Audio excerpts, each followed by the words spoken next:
No one can say precisely how to change a nation's moral, emotional atmosphere, but what's certain is that atmosphere does change.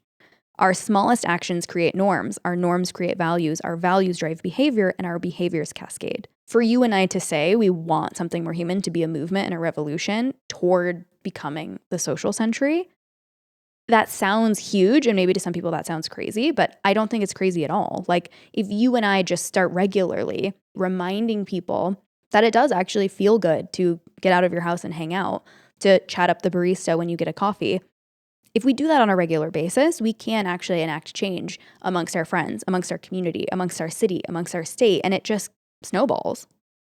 Welcome to Something More Human. I'm Sam. And I'm Elliot. Post-pandemic, it feels as though our social skills have atrophied. It feels like the barrier to entry to meeting new people and cultivating community is higher than ever before, but we believe that meaningful relationships are the key to a fulfilling life. So we're ditching the surface-level conversations to ask and answer questions all about human connection. Join us in creating something more human. Recently, Sam and I hosted an in-person event, and we talked, I was going to say a little bit about it, but we talked a lot about it on our last episode. That's basically what the episode was about, titled Solving Loneliness, If Only for One Night. And we discussed how we got 50 people in a room to create blueprints for a new society. We did that in Denver, Colorado. And it was pretty special, truly. And at the end of that episode, we asked you, the audience, to leave us a voicemail telling us where you'd like us to go next. Because this idea has been brewing, in our minds for quite some time. And we finally found a vessel to bring it to life. At the end of the last episode, we asked if you leave us a voicemail telling us where you'd like to go next, and here's what you said. Hi, Something More Human. I just got done listening to your episode where you talk about your game night, and I thought it was really, really dope. I'd love for y'all to come to Oakland. I think the community in Oakland, it can be very transformative here. And I love it talked about, especially in our climate now, right? The things that's going on in our world, talking about like, how do we see a better world? So I am curious of how this kind of model will run in Oakland, because a lot has been taken from Oakland. I think sports wise, we lost the Raiders, we lost the Warriors here, we lost the A's, and downtown is almost like a ghost town now. I think the pandemic had like a huge part to do with this as well. And so there has been a surge of people kind of gathering more, and there is absolutely a need for it, a need for community, a need to break bread with each other. I think a lot of people have been like really feeling the effects of loneliness here. Really, really think that this concept is so cool, and it was really great to hear you guys talk about it. Listening to your voicemail seriously made us so excited. This is a new way for us to interact with you, and it feels, because we talk a lot about sending voicemails or voice messages or voice memoing or video chatting or doing things that are more than just texting to stay connected, it just feels like we're taking our connection to you all to a new level. So we really loved hearing from you. And what I'm inspired by listening to this voicemail is how someone in another city, in another state, can see how this event would be beneficial to their own community. And it makes me ask, why does this resonate with people? Why does it resonate so deeply? And why does it feel so radical to gather people in an intentional physical space? And Sam is asking you, why? Why is it so radical?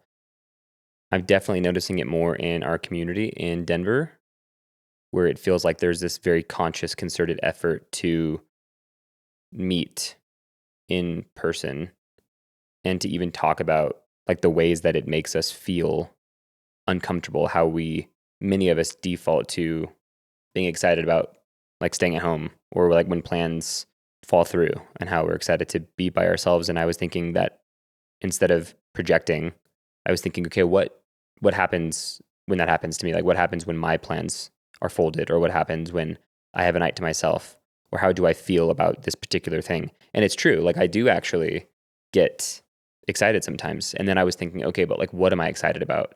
I'm excited about staying home and laying right there and doing what? Like, I'm on my phone. And maybe it would be different if I was being productive, but I'm usually not. And so I'm just wondering, like, is that how it is for many people? Like when they say that they'd rather stay home, and this seems like it's sort of been a trend. Like I've seen it a lot, at least on my algorithm on TikTok, where people are like, yo, I just want to be left alone. Like I love being at home. Like that's my sanctuary, which I totally get. I understand that. I feel the same way about our home. But it does seem like a very radical idea now to sort of congregate and come together and build these intentional moments for friends. Like sometimes you're going to have to be the one. Sometimes it's going to have to be you to bring people together. So we'd love to hear from you. Leave a voicemail and answer that question. Why does it feel so radical to want to come together and to create spaces for gathering? Or maybe you don't feel that way. Let us know. Like, actually, I don't feel that way ever. I haven't felt that way, because that's just as valuable and interesting too. And like we said, we love to engage with you. So if you want to go deeper, you can also join us inside the Something More Society, which is our Patreon. If you're watching this on YouTube, we would really appreciate it if you subscribe, follow the show on Apple and Spotify. All of those follow, likes, shares, comments, and thoughtful reviews really mean a lot to us. And we're learning more and more that it actually does help people find our show. So if you love the show, we would really appreciate taking just a moment for you to do that. Okay, so our friend Aaron sent us this article from The Atlantic, written by Derek Thompson, and it confirms, kind of what we've been feeling. And I'm sure that we've also talked to him a little bit about this. He attended the event, so obviously he's quite aware of what we're doing and the things that we spend our time talking about. And the article is called The Antisocial Century. And it definitely hit me like a freight train. There are some things that I knew, but I think it's just, maybe we're beating a dead horse, but knowledge is really power. And hearing some of these things is one thing. Like hearing them on the internet is one thing. But when you hear them, when you read them, and then you get these statistics, right? It really puts it into perspective and gives it obviously more validity. It was quite a fascinating article. So we don't want to dive too much in the history of how we got here, but just to set the scene and remind us a little bit of how we got here. Of course, there was the advent of the at-home television set. And then shortly after that, more our generation was the smartphone. All of those things kind of have culminated into the development of remote life. And by that, I mean not just remote work environments, but we can work from home. We can be entertained from home. We have basically unlimited access to entertainment. We can get food, groceries delivered to our home. And so we've sort of created an environment where we don't necessarily need to leave our house. We've also seen a rise in loneliness. So we've seen that places like the UK and Japan have designated ministers for loneliness. The US Surgeon General put out a call that loneliness is a health concern that we should pay attention to. And this is where I'm talking about knowledge being power, right? Like, it is boring. It is increasingly difficult to spend time reading something that we enjoy, much less reading something that is really dry, which are statistics. But reading this article helped me to realize, connecting point A to point B, or point A to where we are now, point Z, whatever it is, that in the 1970s, the government dramatically slowed investments of like third spaces, right? Like libraries and gyms. And then the advent of television right after that, right? And then eventually telephones and even automobiles. They were talking about how automobiles enabled us to basically get away from each other, to get further away from each other, right? Knowing that is just illuminating, because now we know why we are where we are. And if we know what got us here, then we can surmise, then we can assume, then we can figure out, then we can brainstorm what will get us out of here. And that was the best part about spending 45 minutes reading this article, right? It's not normally the thing that I want to spend my time doing, but realizing that we do need to spend more time doing that. It kind of goes hand in hand with what we're going to talk about, which is like doing something that you really don't want to do. To me, that's like the most ultimate form of free will, but it usually culminates in some sort of positive outcome. Sure. Whereas doing the things that you want to do are probably going to keep you in your comfort zone and keep you where you are. And maybe where you are is actually a really good place, and that's totally fine. You know what I mean? But I guess not in my case, or not in our case, to what we're trying to do. So the question becomes, are we really choosing isolation? Like, do we have the power to choose isolation, or is it more that we've been conditioned to it? Do you have an answer for that? Have you thought about it? I think it's a bit of both. I think we've been conditioned to it, and now it's easier to choose being isolated. Sure. Do you know what I mean? Yeah. So how do we choose the opposite? Yeah. What about you? What do you think? My answer is very, very similar. I think it's a little bit of both. What's interesting to me is that I consider myself an extrovert, right? I do love talking to strangers. I do like to get out.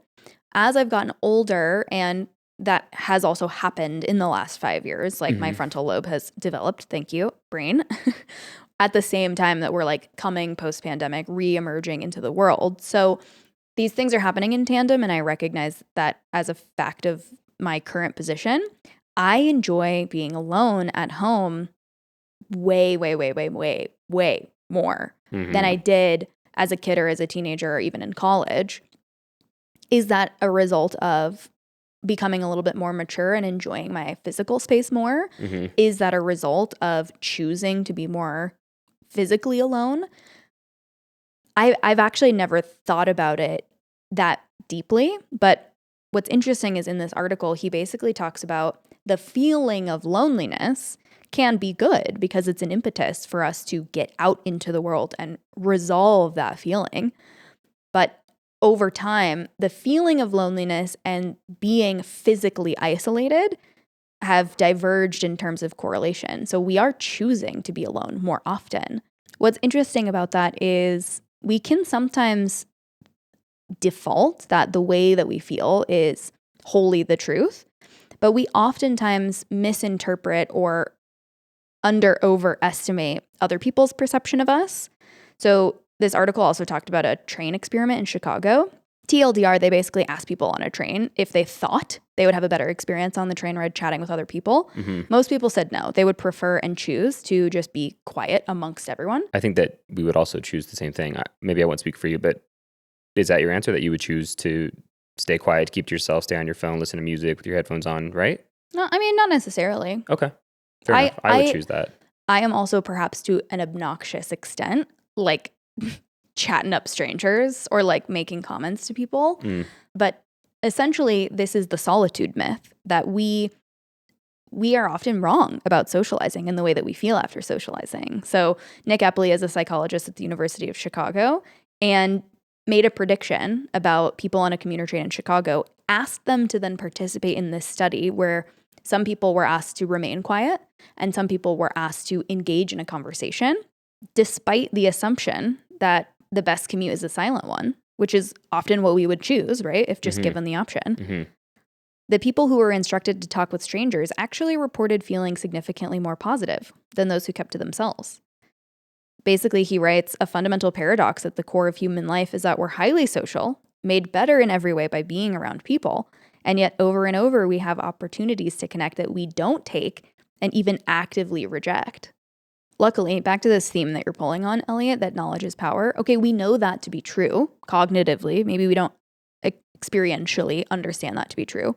But Casley Killam, who is the social scientist and author of The Art and Science of Connection, asserts that 2025 is a turning point for social health, which I think is really interesting. We're coming into an era where we are asking questions about happiness and Mm. relationships and social health. So as the pendulum finally swung, is it all the way to the edge? Like, what is it about 2025 that she believes will be the year that we finally acknowledge that there is a third pillar of health, which is not physical or emotional, Mm-hmm. but social? Mm-hmm. What do you think about this year? Does it have to do with the election? Is it a hunch that she has? Like, does the article talk about that at all? Like, why is 2025 the year?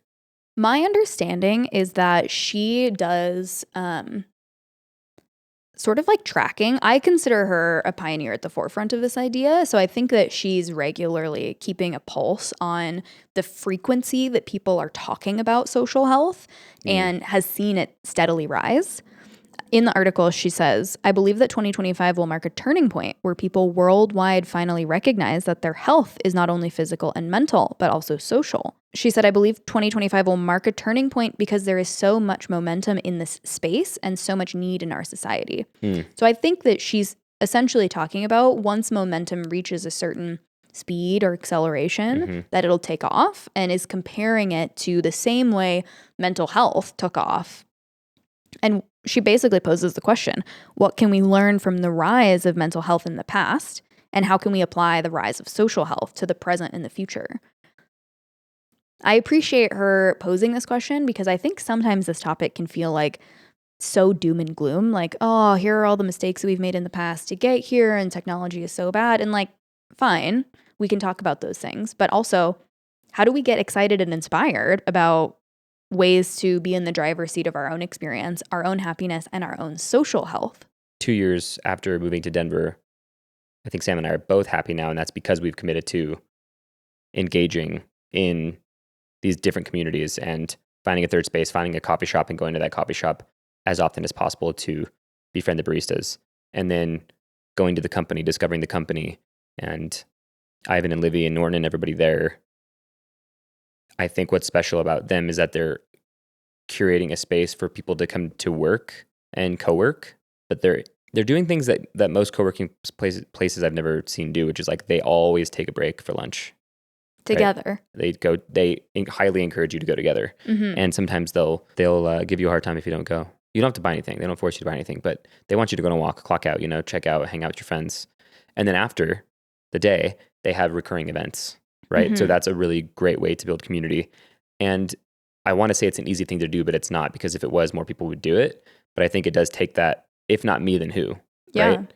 And they've sort of taken that on, and it does seem stressful at times, and they are busy, but we're finding more and more places like that, and we're finding that that's where essentially where happiness lies, which Mm-hmm. is being in community with other people and sharing ideas and just having a good time, I think that if we were having this conversation even 6 months ago, you would feel differently, because we didn't quite have that aha moment or that like unlocking of this new level of connection where we felt meaningfully connected. So I just want to remind and encourage people who are listening that it does take time. I think that part of the reason why it took 2 full years and what's made it feel meaningful is that even though throughout the first year, the first 15 months, we were meeting people, and not necessarily all of them were like kismet friends, soulmates, meeting people creates new lines in the web of connection. And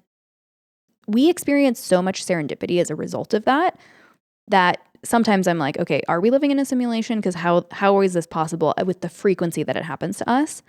But just meeting people and being open to being introduced to other people and introducing them to other people can enable, I think, and make it easier for the momentum of human connection to take shape and form. Because ultimately, we found this community through other people introducing us to other people. Perhaps we have even a higher propensity for isolation now, of course, because of the advent of technology and all those things that are unavoidable, but also because we're so busy, because everything is so expensive. And it's not a part that we're really actually talking about. Like, do you think that maybe people just don't want to hang out because they have given 60 hours of their week to a job that is still making it difficult for them to pay their bills? And so it's not necessarily cost effective most times to go out. Yeah, no, 100%. But we also talked about, okay, then let's create ways for it to be affordable. And of course, it can be affordable to go out. Like, you don't have to go out for dinner, right? You can go out, aka go in to someone's house for dinner, which is what we did last night. Mm-hmm. And what you and I have talked about is like pleasure stacking. So where you and I are going out less to eat than we did maybe last year, because things are more expensive. Mm-hmm. When we go out, we pleasure stack. So we're always inviting someone with us when we go out to eat. And I think there's small things like that can help mitigate the reason, which is that maybe things are just too expensive. But I don't know, we haven't really talked about that. Do you think that might be a potential reason why people are choosing to self-isolate, because life is so expensive, unbearably expensive, maybe more than it ever has been? I think between that and the argument that like we're tired, like we spend so much time commuting to work, working, and then coming back, Mm-hmm. that in addition to things being expensive are like great cases for spending time at home alone in your apartment or in your house. Mm-hmm. That's a point that I think that you have made very often, and a point that I usually agree with. In this article, he says, from 1965 to 1995, the typical adult gained 6 hours a week in leisure time. They could have devoted that time, which is 300 hours a year, to basketball, a pickup game, reading, joining a book club, whatever. Instead, they funneled almost all of that time into watching more TV. Mm-hmm. So I'm curious about, we've challenged each other in the past to look at how much time you spend on your phone. do we actually have more time than we think that we do? But we've sort of relinquished the control of that time. Mm-hmm. And so the entertainment economy and the attention economy benefits from that, while we are feeling a little bit more isolated and a little bit more falsely connected. Mm-hmm. Because that statistic very, very much surprised me. I naturally fall more into the headspace where you're talking about that we're tired. Like, Mm-hmm. I do love to lay on the couch and sort of zone out at the end of a long workday Mm-hmm. because I am tired. My question to you is, do you think that someone or something benefits from this type of society, this antisocial century? Is someone actually actively profiting off of it? And is that why it is the way that it is? Yeah, I mean, I think that I mentioned the attention economy. I think that if we're in bowling leagues and book clubs and knitting groups and have a picnic every Saturday with our friends, then we're not spending time feeding the machine of the attention economy, which is, I mean, there's so much money to be had there. So if Mhm. we're not investing our attention to it, how does it continue? And I'm not saying that it has to like totally go away. I mean, in part, we're hosting a podcast. We're part of the attention economy, like very aware that that's a thing. I actually honestly didn't even think about that. Yeah, like we're That's- definitely a part of the larger machine. This will be the last episode. We are shutting this down. No, stop. So I think you and I pose the question to each other, okay, if we exist inside of this larger machine, how do we then do it with a purpose? And Elliot continually coins this term when we think about how we engage with you all, entertainment with a purpose. How are we actually being meaningful and strategic about these conversations while also like giggling and having a good time from time to time? I pitched to Sam the idea of doing a "What would a perfect government do" section, and I want to know why you weren't necessarily on board with it at first, I just don't like the word government. and like, tell me why. Here's what I wrote to be an alternative. What does the alternative look like? If we're the antisocial century, what does the social century look like? Mm. The reason that I don't like using the word government is because we're so like everything feels so politically charged, especially like right now in this very moment. That we might get censored by Donald Trump himself. No, that the word government already has a bad taste in your mouth. Like, I don't think that people are feeling especially supported and excited about either political party. Mm-hmm. So no matter where you stand, Right. when you say the word government, it's just like, ugh. Okay. And also, I'm not excited about using the word government. The idea of what would a perfect government do is essentially what would the 50 people at the Nighttime Secret Society do, because they were Mhm. their own government. And so I get what you're saying. I agree. We've talked about like, oh, do we want to get political on the show, whatever that means. I think that we have to. But I was the one that said for the event that we wouldn't use any political language, right? That we would sort of try and create our own. Exactly. I know we'll take that shot of your eyes. Well, it's interesting because you continually beat the drum I know, that I know. language I know. is very important. Hear me out. So you're going back Hear me out. on the thing that you continually have been pitching me. Hear me out, because it's hard to create a new word that means the same thing. You could say like ruling class, that's even worse. You could say a council or a tribe. Some of those words are not usable for every single person. So my point is to use that language so that people can understand what we're talking about, but to make it fun. Like to literally think about if we were the government, like if you and I and the listeners were the government of this new society, what would a perfect government do? And then think about all the money that this world has. Like think about the other day I was super high and I was like, imagine how fun life could actually be. Like imagine if we used our resources fairly and adequately and we used them to be lifting everybody up all of the time Mhm. and making sure that society was great for 99.9% of people. The government would probably invest heavily in these programs that incentivized us to participate, to maintain, cultivate, and continue to build a better and better society, right? Sure. My idea for this segment is like, what would a perfect government do as if we, not you and I, not just you and I, but the listeners as well, as if we were a perfect government? Let's think about the things that we would actually do with $150 billion for this thing, which is I have one. the government pays you to organize a neighborhood dinner once a month, or cafes give discounts for eating with strangers, or every town has a weekly club night where you have to meet people outside your bubble.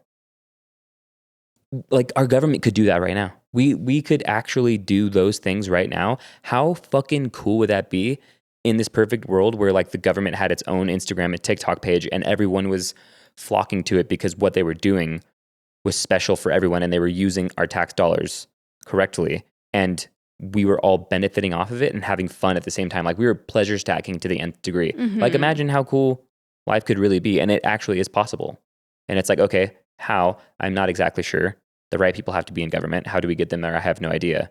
But it's fun to imagine, and that's sort of where an idea starts, right? Like, why not imagine them and talk about them? And I like to hear the audience too. Like, what do you guys think? What would a perfect government do? What would you do with that much money? How would you, if you found out that there's loneliness creeping in, how would you nip it in the bud right away? And if you had unlimited resources, which our government essentially does, do you know what I mean? What are your ideas? I have one that is, if I were in the creation sector of this new world, what I would implement. And then I also have an answer to your question of like, what would it take? Mm-hmm. In this new world, I am a massive proponent for picnics. So if the temperature, depending on like the humidity level or whatever, if the temperature were above a certain number, everybody goes for a picnic on a weekly basis. And it can be anybody who attends. It could be a picnic alone, which surely you'll end up talking to other people. So ideally, that's not the case. It could be a picnic with your friends. It could be a picnic with your neighbors. What's interesting in this article is it sort of talked about, because we can access each other so well, we can sort of bolster our inner circle. But it's that middle circle that's really deteriorating. And that is also the circle that we learn new ideas. So our neighbors, the people that we work with, the people that we pass by on the street, could you have neighborhood picnics? And also, sunshine is so good for you. So like, who's not happy soaking up sun? My second answer to the tangibility of like, how is this even possible? I have a note to myself about things starting small. And a quote from this article is, "No one can say precisely how to change a nation's moral, emotional atmosphere, but what's certain is that atmosphere does change. Our smallest actions create norms. Our norms create values. Our values drive behavior, and our behaviors cascade." So I think for you and I to say we want something more human to be a movement and a revolution toward becoming the social century, that sounds huge. And maybe to some people that sounds crazy, but I don't think it's crazy at all. Like, if you and I just start regularly meeting up with friends, pleasure stacking every time we go out to eat, reminding people that it does actually feel good to get out of your house and hang out, to chat up the barista when you get a coffee. If we do that on a regular basis, we can actually enact change amongst our friends, amongst our community, amongst our city, amongst our state, and it just snowballs. You were talking earlier about it really took 2 full years in Denver to feel connected. And I propose that a part of that is both your willingness to stay committed to trying. Like, if you would have given up 15 months in versus after 2 full years, your experience would be totally different. And also your willingness to join things. So if you all haven't seen the Netflix documentary Join or Die, it's so good. The whole premise is basically Robert Putnam, who wrote an article called Bowling Alone, which was essentially during this period of the advent of the TV, we also saw a decline in bowling leagues. And he essentially poses that the decline of clubs is also the decline of democracy, and will save our government and will save, I don't know, like our happiness in our world by creating more clubs. So we have joined a run club. That's not something we ever perceived us to do. I joined a book club. There are, I think, ways that people come together regularly that we've decided to be a part of, even if it didn't, we're not runners. Like, the idea of running doesn't excite us, but we are excited about the idea of meeting people. And Aaron, the person who sent us this article, we met at a run club. I also just want to hone in on the point that it's not all bad news, and the momentum for shifting into a more social health and socially conscious world is already started. So as you all may know, I'm obsessed with reading recently. Book clubs are becoming more popular. Book sales and indie bookshops have become more popular. Libraries, the Denver Public Library downtown recently reopened after some construction. It's gorgeous. All of those things are having a resurgence. Board game sales are up. People like Jonathan Haidt, who's the author of The Anxious Generation, are pioneering this idea of intentional tech. So withholding smartphones from school environments or being a little bit more protective of how we arm our children and our youth who are developing their social skills. How do we be intentional about the way that they use smartphones and social media? Mm-hmm. Even in our own community, we've mentioned the company, seeing physical spaces and regular meetings and events and curation of this intentional gathering. Mm-hmm. So I have a question for you. With all of that information, all of this tension between fun, entertainment, attention economy, what are you going to do in the next week to month to fight against the antisocial century? Well, now I don't think I have a choice. I started as a barista for the first time this week, yesterday to be exact. So now I think I'm forced by nature of earning a living that I will be forced to interact 3 days a week. And I'm really excited about it. I haven't been in the service industry, or obviously I've never been a barista before in a long time, or even retail. It's fucking refreshing to have people walk in every 10 minutes that you get to at least say, "Good morning, how are you?" Yeah. Giving them a drink recommendation, Mm-hmm. and then following them around the bar and asking them what they're up to. That feels really good. So your question, how do we get more people to put themselves in situations like that? Even when you most don't want to, like how can we convince each other that even though you want to be alone more often, that you can't be? How do we tell people that without them getting really upset? You know? I don't think that it's that you can't be, but that is there a way to strike an intentional balance between being alone and recharging, and the other end of the coin, which is pleasure stacking, going out with friends, joining a trivia, starting a bowling league, whatever it may be. I think that you can do both, absolutely, but it will not happen without intention. Right. So I'm trying to think of what else I could do besides going to work. I feel like that's a bit of a cheat because you do get paid to do that. It is a cheat. So I'm like, what am I doing right now? It doesn't have to be what you're doing right now, but what will you do or how might you? We're in a few clubs. So what Sam and I are trying to implement into our schedule is creating standing dates every week, plotting them out. You stole my answer. Oh. So we'll say, okay, we have this budget for these 2 weeks, so we can go out to eat twice. We can go out to eat 3 times. We are part of the Clayton. We're part of the Denver Press Club, and we are about to be part of the company. Once I find out my work schedule, once we know our work schedules, we create standing dates every week, which is like, we're going to go to these 3 places. We're going to pick 3 times to go. And then for almost all of them, unless we need to get work done, right? And it has to be just the 2 of us to focus and concentrate and have a conversation about the next show or whatever it is that it may be. We invite people with us. And that you're saying that's your answer, but it's my answer because it's your answer, because I think it's a great answer. And we still have not gotten good at it yet, but we're on the way. So that also makes you uncomfortable, because what Sam has said in the past is that you've said that you feel uncomfortable creating consistent dates every single week where you're going to have to commit to on every single Saturday going to the run club. Not necessarily. Oh, that's not true. You said that. You said that last night with Hillary. No. I'm saying that the idea of hosting such a gathering, an event. So not meeting up, but hosting specifically your own event. Yeah, not the social part of it, but the idea of like hosting that space and being committed. If I don't do it, then it won't happen. That something about that. But I think because you stole my answer, that was mine, is we're members of these social clubs. How do we engage more regularly with them? I'm going to challenge myself to give a different answer since you took it. Okay, I'm sorry. And that is, can we find some kind of cadence, whether it's weekly or monthly, where we do host a curated gathering of some sort, whether it's a game night, whether it's family dinner style, whether it's a silent book club. Just try it. And if for whatever reason, if we hate it, we can just stop doing it. Like, it doesn't have to be forever. And I've been craving starting something like that. And I've just been held back for some reason. I have an idea. Okay. In our apartment complex, if you don't know, why would you? We have the clubhouse where you can do work, but there's not very many places to do work. But you can also rent it out to have a party or a gathering. There's 2 TVs. People rent it out all the time for birthdays and special events. You could probably fit about probably 50. Honestly, it's pretty big, 50 people. Maybe more. What if we just an idea? Mm-hmm. We invite everyone that we know. It's free. Well, maybe it's not free because it costs money to rent. So we just cover that, right? Everyone pitches in to cover the cost of the rent. It's a BYOB, it's a BYO, whatever. And each person prepares before they come with something that a perfect government would do.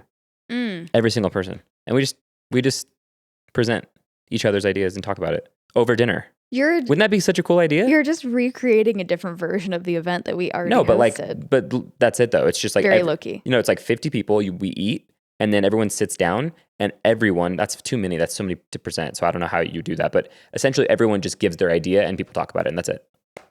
Very simple. Yeah. And it's interesting that you say that, right? Because it took all of this heavy lifting to put this event on, and now you're saying, oh well, the idea that you just came up with that's downstairs and it's BYOB and it's just friends and it's super casual is the same thing as this event that we spent so much time and energy putting into. So I mean, it is slightly different. I'm just saying the premise. Okay. Like the container is a little bit different, but the premise is the same. Okay, and lesson to you listening and watching. That event took literally 6 years to plan. 6 years in the making. That idea became an event, but it literally has been going on for 6 years. It was a lot of heavy lifting for us, and there were some expenses, and we could do something as meaningful or powerful, if you want to call it that. I feel like people felt that way, maybe. We could do it downstairs for very little planning. Just like one prompt, someone comes, they come prepared. It's one simple question. The fun, the entertainment is just having a conversation that you wouldn't normally have, and that there's a positive spin to it. Mm-hmm. And that's it. And maybe in the beginning, we also give people who want to come, like we've been talking about, but they're like, what do I say? I'm not sure what to say. We market it so that there are icebreakers and teasers for people to do in the beginning so that there's not this guesswork, Yeah, that could be so easy to do. We should just do that. I think that every month. The idea of doing something like that feels the same in terms of mental energy as planning an event, which is why I don't want to do it. I want to do something where you and I are not the facilitators, but we are an equal part in developing the relationships with us and the people in the room. The power of the show, what it needs to be for me, is being inspired and then having an idea and doing it like now. Okay. Like, why not literally today make a very simple graphic and all it says is, what would a perfect government do? And then you and I set a date and we rent out the place for 2 hours and we just do it. Can we, instead of doing that with 50 people, I don't think you 25? and I have ever had a good time where we invite everybody we know because we want to talk to everyone and we don't get the opportunity to do that. What if we were part of it though? Can we host a family dinner style with a curated group of people? Maybe it's 8 or 10 people. Oh, wow. Very little. Okay. And before they come, we give them a question and say, this dinner revolves around this question. Love it. Let's do it. I think that you have a desire to have this really big friend group. And basically every time we've gathered people to say like, hey, we're hosting like the Something More Human birthday party, or like, hey, we're hosting this gathering, we're going to be in town.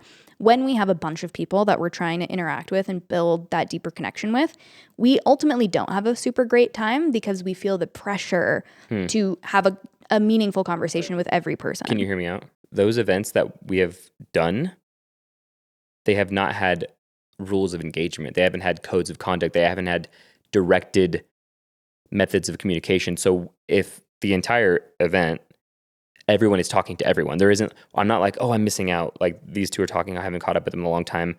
I'd really like to talk to the two of them, but I haven't caught up with seven others, and it's been an hour and a half and they're about to leave, right? Like, everyone is having the same conversation with everyone. There's no small talk. There are no opportunities for clicks.